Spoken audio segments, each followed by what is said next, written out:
और चलिए इसी बीच एक और बड़ी खबर की ओर रुख कर लेंगे। देहरादून से ही ये बड़ी खबर सामने आ रही है। दरअसल मुख्य सचिव ने अधिकारियों को जरूरी दिशा निर्देश जारी किए हैं। मुख्य सचिव राधा रतूड़ी के द्वारा अधिकारियों को जरूरी दिशा निर्देश दिए गए हैं, जहां किसानों की आय बढ़ाने की दिशा में उन्होंने कहा है कि वे कार्य करें। साल 2030 तक 15 गुना तक किसानों की आय बढ़ाने का लक्ष्य रखा है। जैविक खेती में गंभीरता से कार्य करने के निर्देश भी उन्होंने जारी किए हैं। तो देहरादून से इस वक्त ये बड़ी खबर, जहां मुख्य सचिव राधा रतूड़ी ने अधिकारियों को जरूरी निर्देश दिए।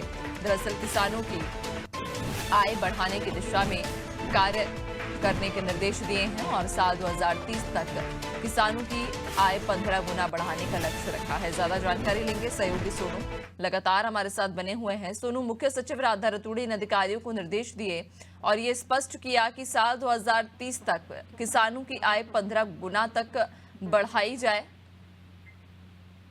देखिए नैन्सी, आप जानते ही हैं कि जिस तरह से उत्तराखंड में उद्यान से संबंधित, बागवानी से संबंधित और जैविक खेती के दायरे को बढ़ाने के लिए सरकार प्रयास कर रही है। सरकार को इसमें सफलता भी हासिल हुई है। अगर आप रुद्रप्रयाग जनपद की ही बात करें तो जनपद के जितने भी जो ब्लॉक हैं, उस सबके सब जैविक खेती में 100% कार्य कर रहे हैं। तो इसी दिशा में चूंकि उत्तराखंड पर्वतीय राज्य और बागवानी की यहाँ पर अपार संभावनाएं हैं और अभी हाल ही में सरकार ने, केंद्र और राज्य सरकार ने दोनों ने संयुक्त रूप से उत्तराखंड में आयुर्वेद आरोग्य एक्सपो का भी आयोजन किया। तो जो 10वां विश्व आयुर्वेद और आरोग्य एक्सपो का आयोजन किया गया, उसी को ध्यान में रखते हुए, क्योंकि उत्तराखंड में जड़ी बूटियों की अपार संभावनाएं हैं और खास तौर से कुछ बागवानी के क्षेत्र में, चाहे वो सेब का उत्पादन हो या इसके अलावा कीवी मिशन हो, इन क्षेत्रों में जो है वो 1 नहीं 2 नहीं बल्कि 15 गुना तक का लक्ष्य जो है वो सरकार अचीव कर सकती है। और ऐसे में अब शासन स्तर पर इसकी कवायद शुरू हो गई है। मुख्य सचिव ने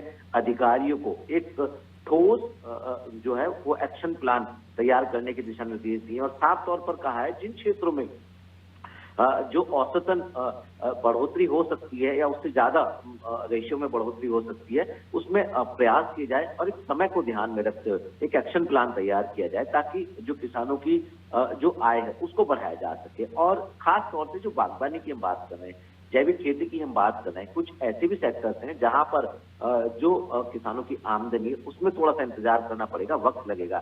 बावजूद इसके अगर हम दो बागवानी की, जैविक खेती की और सेब और कीवी की अगर हम बात करें, तो इस क्षेत्र में कम समय में ज्यादा मुनाफा जो है वो किसान अर्जित कर सकते हैं। इसी को ध्यान में रखते हुए अधिकारियों को दिशा निर्देश दिए गए हैं और ये भी बात कही जा रही है कि ये जो ऐसे क्षेत्र हैं, ये आने वाले समय में एक ग्रोथ इंजन के रूप में साबित होंगे। तो अब देखना होगा कि मुख्य सचिव ने अधिकारी को दिशा निर्देश दिए, विभागीय अधिकारी जो है कितनी तन्मयता से, कितनी गंभीरता से मुख्य सचिव के और मुख्यमंत्री के इन दिशा निर्देशों को धरातल पर उतारेंगे और किस तरह से एक्शन प्लान तैयार करेंगे, ताकि वास्तव में किसानों को जो है एक तय समय सीमा में इन खास तौर से जिन क्षेत्रों का हम जिक्र कर रहे हैं, इन क्षेत्रों में ज्यादा मुनाफा जो है उनको हो सके।